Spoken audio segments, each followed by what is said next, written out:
Yeah, Nikki, they are starting to line up out here at the Maranatha Church. We've seen the honor guard get into formation here just outside of the church, just beyond Officer Oberheim's car, where you can see it is draped in purple. We are seeing the start of the lining up of vehicles that will lead the procession from here to Monticello. We are told by the public information officer who is handling all of the media that they are starting to let the funeral out here at Maranatha Church.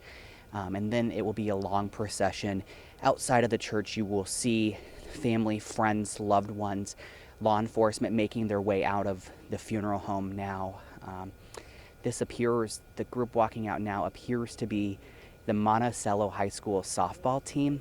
Officer Oberheim was a very influential member of the softball team. His daughters played on the softball team, and law enforcement came out last week to show their respects to him as that happened. What we will see happen from here is officers will line this parking lot, the bagpipes will play, and then Officer Oberheim's body will be escorted out of the building, loaded into a hearse, and then will be taken to the end of the parking lot.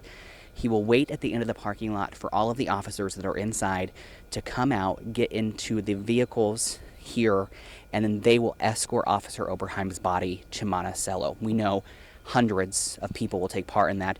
There are over at least 200 vehicles that are likely to take part in that procession just from what's lined up here in the parking lot. We have Decatur Police, Illinois State Police. We have officers from Texas, New York City, Arkansas, Oklahoma, all here to pay their respects to Officer Oberheim right now.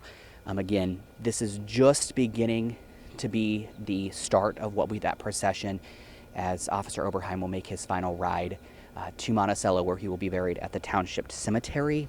Nikki, of course, we're going to be here, and if this happens during this newscast, we will take it to you live. But of course, you can also get it on our Facebook Live. But for now, we're going to send it back to you guys in the studio.